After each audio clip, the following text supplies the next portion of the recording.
Hey, Michael Bruntz here, Brian Christopherson there. It's a Husker247 podcast on National Signing Day, early signing period today. We heard from Matt Rhule earlier than normal, late morning lunch session with Matt Rhule on the signing class in 2026, and also, as you'd expect, some big picture topics about what's going on in Nebraska right now with the defensive coordinator. Matt Rhule basically confirming a bowl game without saying it. And so let's start with the recruiting class first, Brian. 10-man class, no drama. I can't recall as little drama with a signing day as there was today. It was like you were just getting under your second cup of coffee and things were already, the hay was in the barn. Yeah, the most surprising thing was an Australian kicker the night before. That was it. Everything else was just as you thought it would be.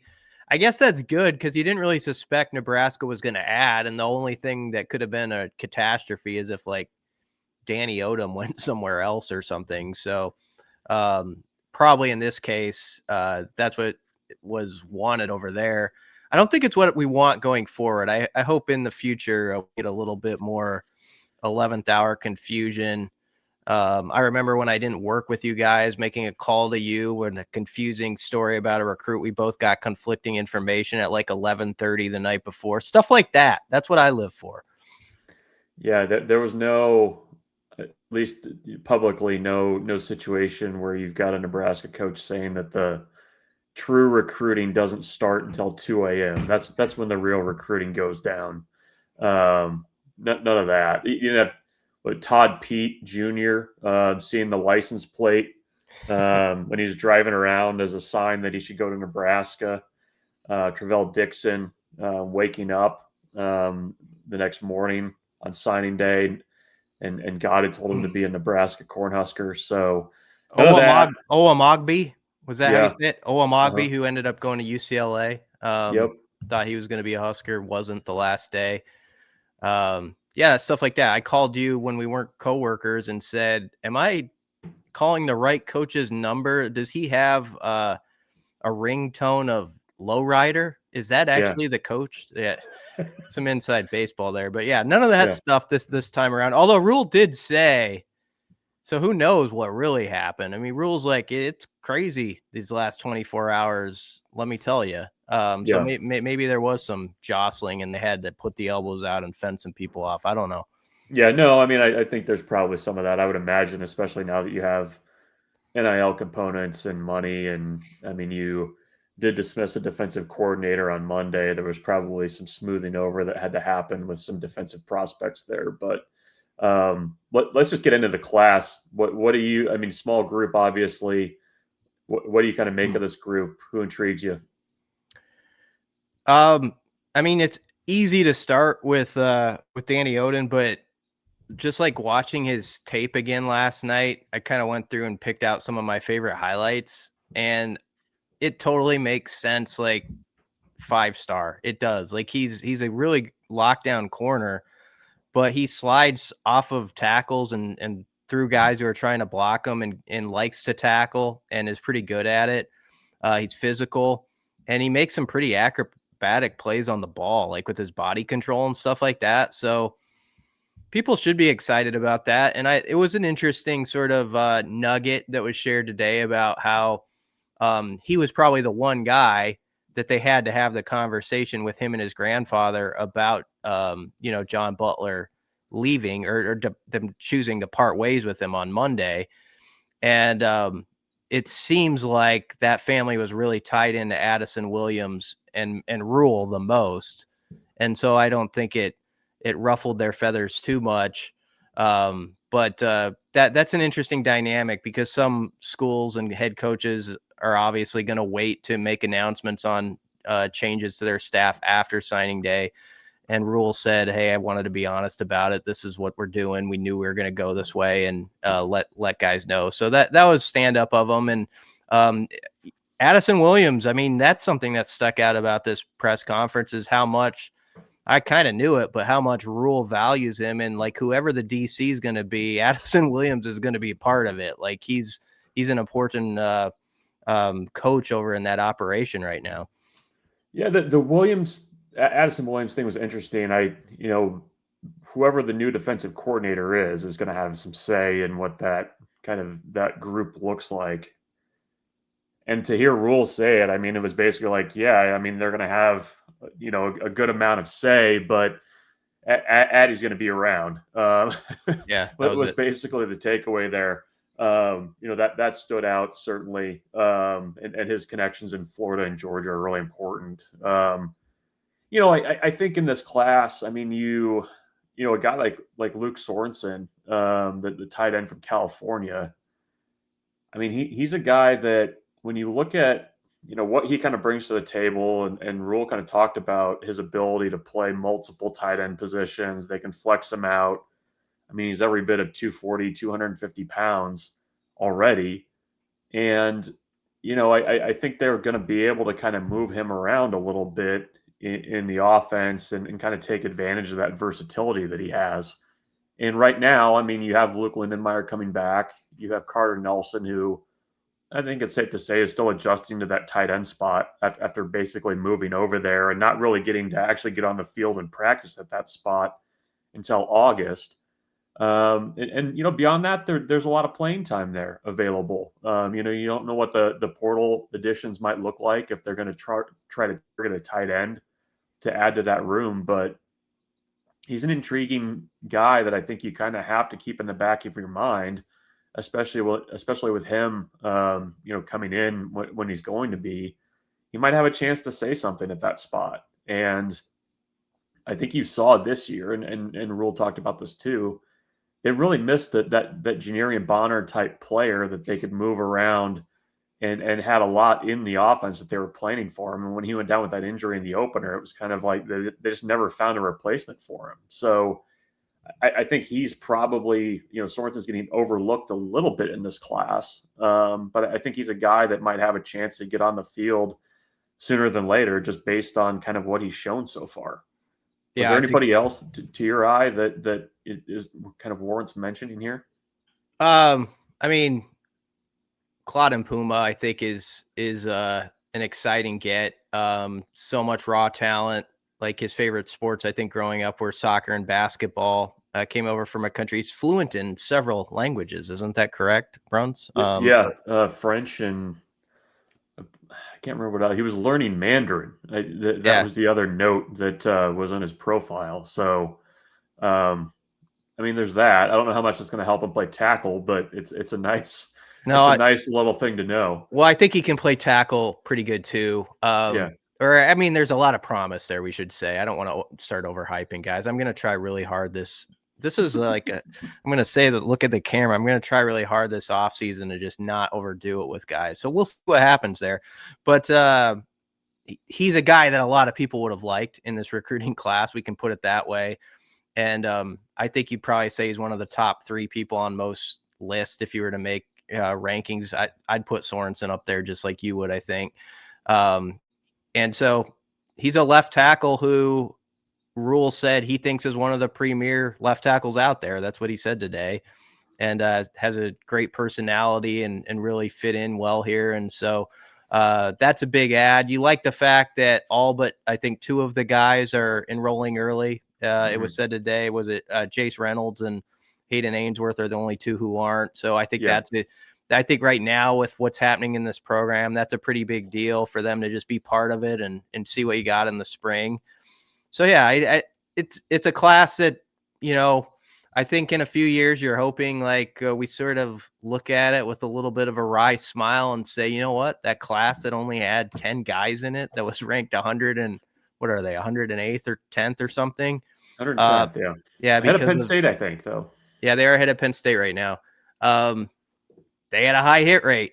And if they do that, they'll be, I mean, we've seen classes that have had like 25 guys that have had a hit rate where like 5 or 6 turned out. So you never know. Like if you hit like half of them at a really high level, it'd probably match up with some classes that had, almost 3 times as many. So we'll see. But And there might be a spring game for those guys to play in. Saw you just threw that headline up there. That was kind of interesting too. Yeah, it's back. Apparently, we just got 1 year of the robotic roping competition, and we're back to football this year potentially. So we can get into that. I mean, I think the kind of non-recruiting stuff was probably the meat of the press conference today from Matt Rhule. Spring game, they're hoping to bring it back. No final plans, but they want to. Now that the May portal window's dead, the kind of fear, I guess, of teams to poach guys after spring ball is gone. So, I think they rightfully have seen that's a powerful event for recruiting, and a really important one. And even you go back to a couple of years ago, they had a really nice visit list for the spring game weekend. They had a number of guys that actually came on official visits, which that was kind of the first time that they had done that. It tended to be more of an unofficial visit weekend, but I think TJ Lateef came on his official visit that week. I think Cortez Mills was here as well. That week. So I think there's a ton of value in that, and it's a bit of a differentiator too for, like, again, if you can get 40,000-50,000 people for that event, and based on kind of the outcry last year whenever they got rid of it, I think you can get to that number. I think there is a ton of value. I mean, we'll see though what the spring ultimately looks like. I mean, I think Matt Rhule, so they're kind of examining everything and how they do things. Maybe they start spring ball earlier. Maybe they kind of do like a split OTA type situation later in spring. I mean, that kind of everything's on the table right now, but at least the intention there is that the red-white game will be back. So keep those last couple of weekends in April open, I guess. Although there's one of the country concerts that they've announced, I believe, is the weekend of the 24th. So I don't know how that's going to work. Yeah, the way to frame it, I guess, is guess what's seemingly or maybe back. It's not for sure a done deal, perhaps, but it sounded like it's tracking that way. And I'm of a certain age now where I like certain things that were, especially since COVID. It's like I like my McDonald's open until 2 a.m. I like to still see that. I like to see a Taco Bell open until 3 a.m. And I like a spring game. Those are things I'd like back in this world that have kind of disappeared over the last 5 years. So I'm all for it. But probably the big news, Bruntz, was, and we knew it would be, it was the discussion about the decision to part ways with John Butler and sort of where you go from here. I thought what was most interesting about it was, and I'm not surprised by his answer, but he said it's not about scheme, it's about play style, basically. Yeah, no, and I think we had talked about that a little bit yesterday, that sometimes defensively, getting a guy that you can, as a player, can rally around is huge. And I think Matt Rhule said that he felt the last couple of games of the season, Nebraska wasn't playing hard enough.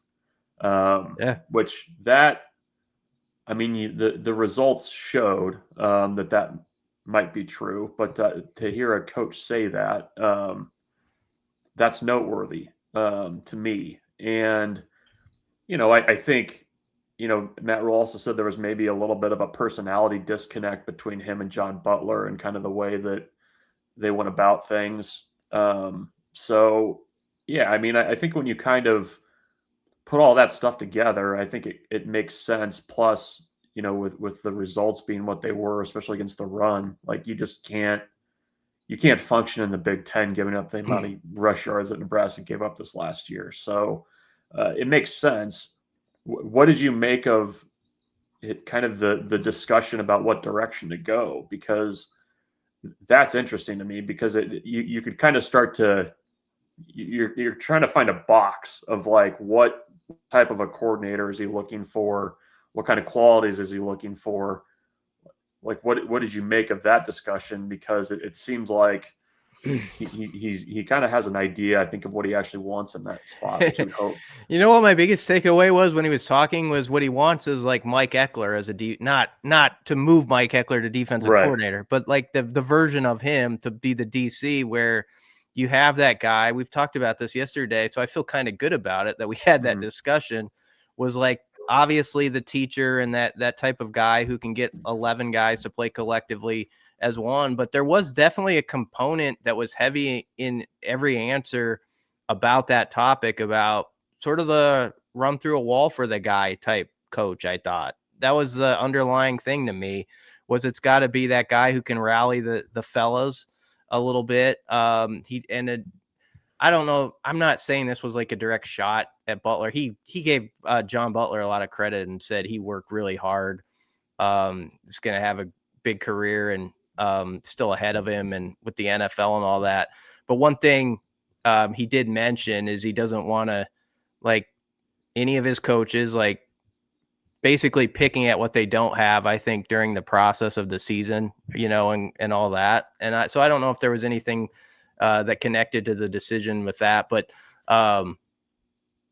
that's interesting. It's going to have to be that just real positive type of person that sort of rallies the guys. And we've seen them happen before. It makes a big difference when you've got that coach that just he puts a fuel in guys' gas tank that some other guys just can't do for whatever reason. It doesn't mean they're not good coaches or not fiery in their own ways, but some guys just have a knack for that. And so I think that's sort of what the search is going to be.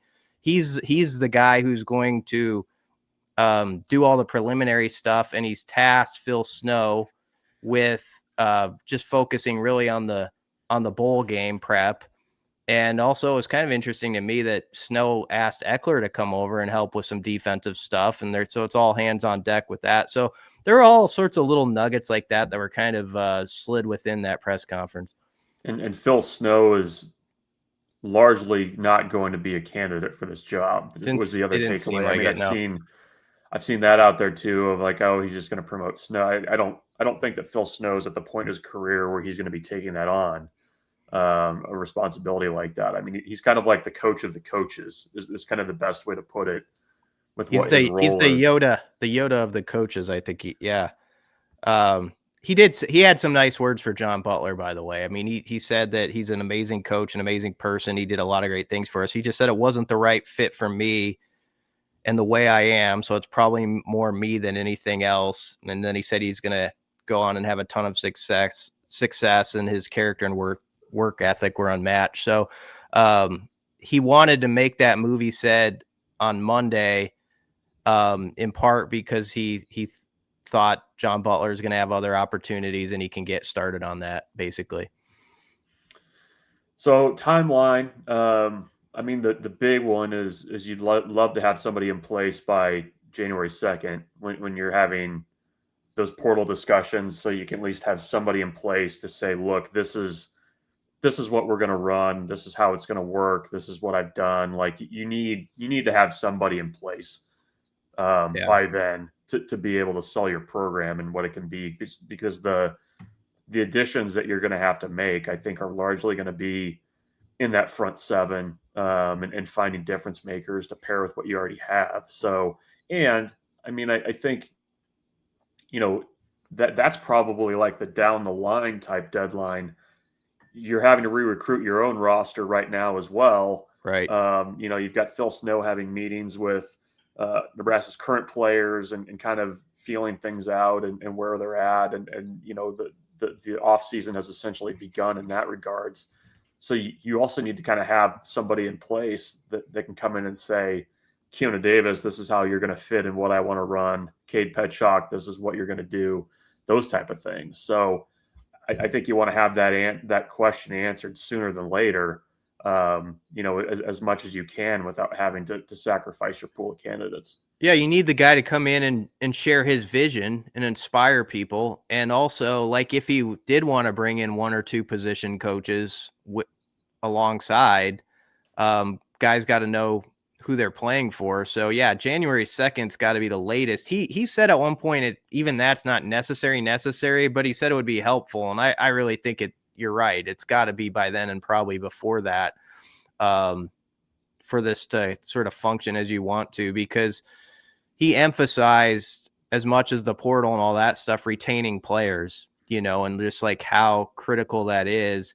And whether people on the outside think this or not, I got the impression that he does still think there's a lot of guys amongst those 91, 90 players, that are sophomores or youngers who are on the cusp, so to speak. Now that's going to make some people nervous.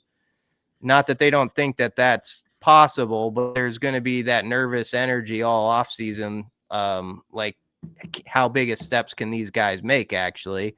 But that was what I got out of it. They're still, I think, going to double down on a lot of those guys and just supplement it here and there where they can. Yeah, well, and the other piece of it, I mean, you want to have somebody in place, because if you're hiring a sitting college defensive coordinator, and that coordinator, let's just say hypothetically, they bring along an assistant coach or two, like, there's potential where they could also be bringing players with them. Like, that's not out of the realm of possibility. So we'll see. But I mean, I don't get the sense that they're going to drag their heels with a hire here. And I think Nebraska can be pretty competitive with what they have to offer and just the opportunity there too. I don't want to put you on the spot with this, but it's the big topic. I mean, I think you're writing about it. What did you take away from whatever we heard about the quarterbacks? Well, you know what was interesting? Obviously, Dayton Raiola decommitted late in the process. But Matt Rhule said that they had talked to a couple of the 2026 quarterbacks just to kind of feel things out a little bit, and ultimately decided that, whatever they were going to invest or whatever they were going to have to do to get one of those guys was probably better spent finding somebody in the portal, just given the volume of quarterbacks that are going to be in there. As it relates to the current room, Dylan Raiola is going through rehab currently. He's around the team. Matt Rhule said that there's another jump that he needs to make going into year 3 that they expect him to make. Didn't really get into much beyond that. I mean, he's not going to be the type of coach that's going to stand up and say, I think this is what's going to happen, and talk about specific players as much as people want him to. Yeah. But you also have an interesting dynamic for most of the bowl practices where Dylan's not going to be practicing. TJ Lateef is rehabbing that hamstring. It sounds like he's going to be able to play in the bowl game, but is not going to be out there when they start bowl practices on Monday. So it's Jalen Gramstad and Marcos Davila are going to be your two guys for now. But and he was even asked, what's the chance that you were able to have both of those quarterbacks back? And it was kind of an answer he talked around and said, yeah, we'd love to have that. Yeah. But it didn't really give a ton of confidence that was going to be the outcome. Well, I mean, I get it too, because even if you thought that, like, at that hour when you're standing up there, that's going to happen, this day and age, a coach could think he knows, and anywhere, not just here, and go back and an hour later find out something different, mm-hmm. Like, so that's just the way we are at where we're at now with this college football climate. So that's probably the only way you can answer it, is like, it's basically, I hope everyone comes back, and I don't know, we'll see. But it is an interesting dynamic though with Lateef, like, recovering from an injury, and people, a week or two before the season ended, Rhule was candid. He's like, after the UCLA game, he's like, I'm sure there's people that are talking to him, like, after he played well. Like, that's just the way of the world now. So there are going to be some other guys that get cracks at it though. Like, for instance, we heard that Rocco Spindler on the O-line will not play in the bowl game. He's going to have surgery, and they want to give him a chance to get ready for, like, pro day and stuff like that, because, like, he can't even, like, bench press right now. Right. So you could see a younger guard. It could be Tyler Kanak, but I don't know, maybe a Machachok or somebody's ready to step in and give it a whirl at guard. So he talked about how this is a big couple of weeks for those guys. I mean, we talk so much about the defensive line, but we mentioned in one of our pods this week, it's go time on that O-line. You've got to see some guys in that second, third year start to turn a corner, and you want them to start making some noise in these practices now. Yeah, the offensive line is interesting. I mean, it is kind of like the last hurrah for the Corcorans and Henry Lutovsky and Spindler's not going to play, but Teddy Prohaska's going away. So yeah, I mean these next couple weeks. I think you could just kind of determine it. It's like Nebraska's just trying to see what they've got. Like as much as they practice in season and have kind of a young guy practice during game weeks. I mean, this is the value of these bowl practices, especially early on, is you get a lot of individual instruction.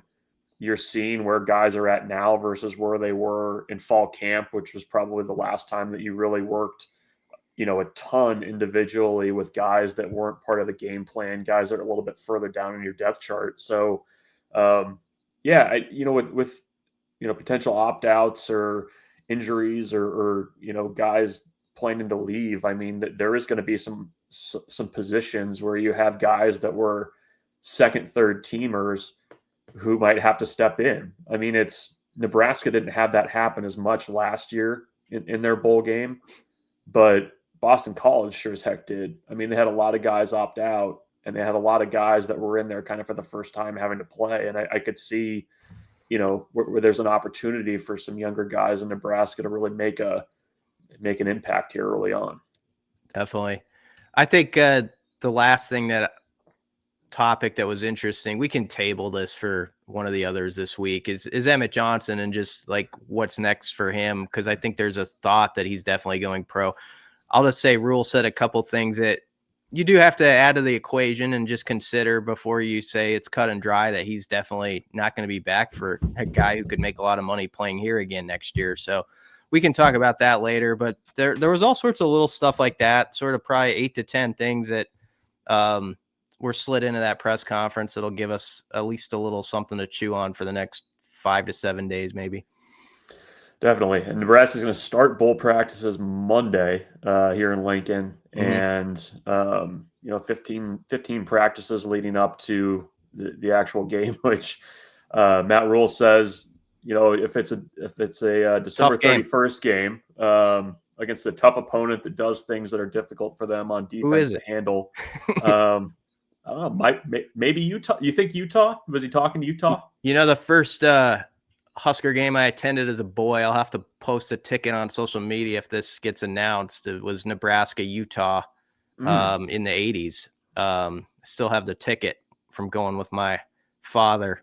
So that would be that'd be nice to see that again. Nebraska won 42-30. I still remember the score. It wasn't that close. Utah scored twice in the last. People can look it up. They scored 2 touchdowns the last 3 minutes. Scott Mitchell, who played in the NFL, was their quarterback though. Lefty. Correct? Yeah, he was. Wore number 19, I think, for the Lions, back when the Lions were a sad franchise like they're supposed to be. Yeah. Well, we're getting into precarious territory here with the NFC North talk. Sorry. We'll have more on the site from signing day, more from Matt Rhule's press conference. Interesting basketball coming up. We'll talk about that too. Creighton's coming up on the weekend, and Wisconsin and Illinois on the other side of that. So plenty going on, bowl practices, Brian's favorite time of the year going on as well. So get to Husker 247 for all of that, and we'll be back with more podcasts later this week.